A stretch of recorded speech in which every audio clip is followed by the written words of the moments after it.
Audio Jungle.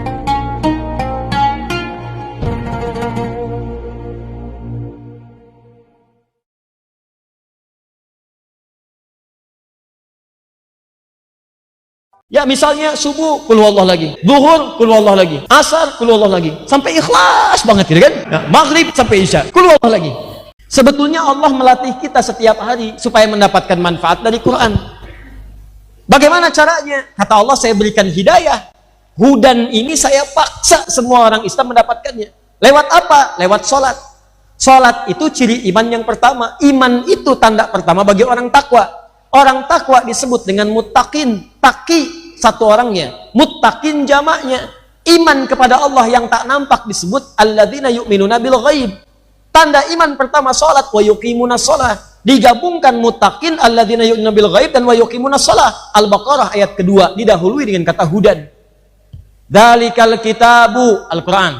Dzalikal kitabu la raiba fi hudal lil muttaqin. Siapa muttaqin itu? Ayat 3. Alladzina yu'minuna bil ghaib wa yuqimunas.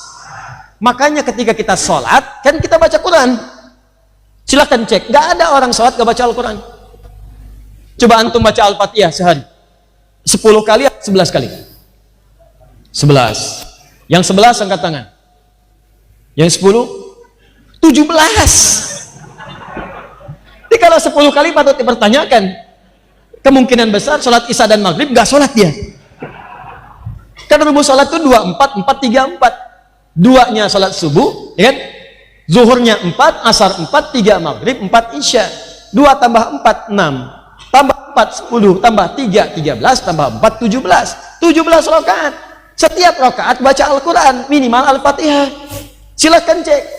Dan hebatnya, setiap 2 rakaat pertama pasti baca surat, Pak, Bu. Silahkan, sholat mana yang gak baca surat di dalamnya? Surat Al-Fatihah kita baca semua rakaat, tapi kan 2 rakaat pertama semua baca surat. Subuh cuma 2 rakaat, tapi kan setelah Al-Fatihah baca surat lagi. Zuhur 4, 2 rakaat setelah Al-Fatihah baca surat lagi. Nah, surat-surat yang dibaca itu pada awalnya bukan sekedar bacaan. Kalau untuk syarat sah salat, sah salatnya. Ya misalnya subuh qul huwallahu lagi. Ya, zuhur qul huwallahu lagi. Asar qul huwallahu lagi. Sampai ikhlas banget gitu kan? Ya, maghrib sampai isya qul huwallahu lagi. Itu sah salatnya. Sah, memenuhi rukun dan syaratnya, sempurna dikerjakan kalau tanpa batal di dalamnya. Tapi kalau Anda ingin dapat manfaat, bagaimana caranya? Dalam salat itulah Anda seharusnya kalaupun mampu belajar, bacakan ayat-ayat Al-Quran yang Anda butuhkan pada saat itu. Belajar, makanya belajar.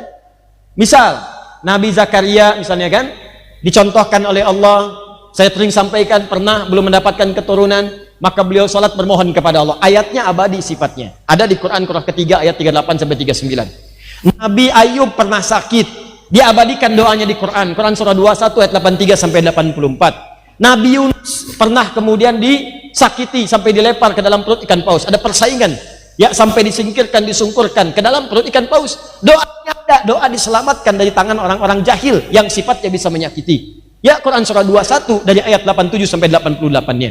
Ada lagi ayat-ayat yang lainnya, abadikan. Nah, kalau Anda perhatikan sholatnya orang-orang terdahulu, meneliti contoh dari Nabi, mengikuti contoh dari Nabi, bacakan ayat-ayat yang sesuai dengan kebutuhan.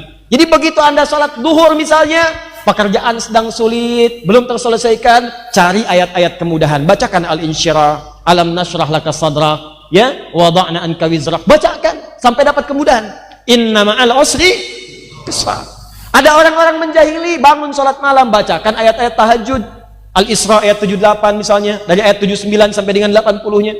Ya, wa minal laili fatahajjad bihi nafilatan laka asa yab'atsaka rabbuka maqaman mahmuda. Begitu sujud minta, ya Allah berikan jalan keluar yang baik. Ya Allah berikan solusi yang terbaik. Ya Allah lindungi hamba darimu saja dari tangan orang-orang jahil. Minta, sujud minta dikabulkan. Jadi seperti itu caranya. Rumah tangga ada masalah, baca An-Nisa ayat 34 sampai 35. Minta solusi. Sujud minta, selesai masalah. Walaupun solusi belum turun, minimal hati kita tenang. Nah, ini kan yang dibaca dari subuh sampai isya. An-Nas lagi. Nal jinnati wan nas. Ya malam mimpinya ketemu jin terus, wajar lah gitu ya. Ini poinnya.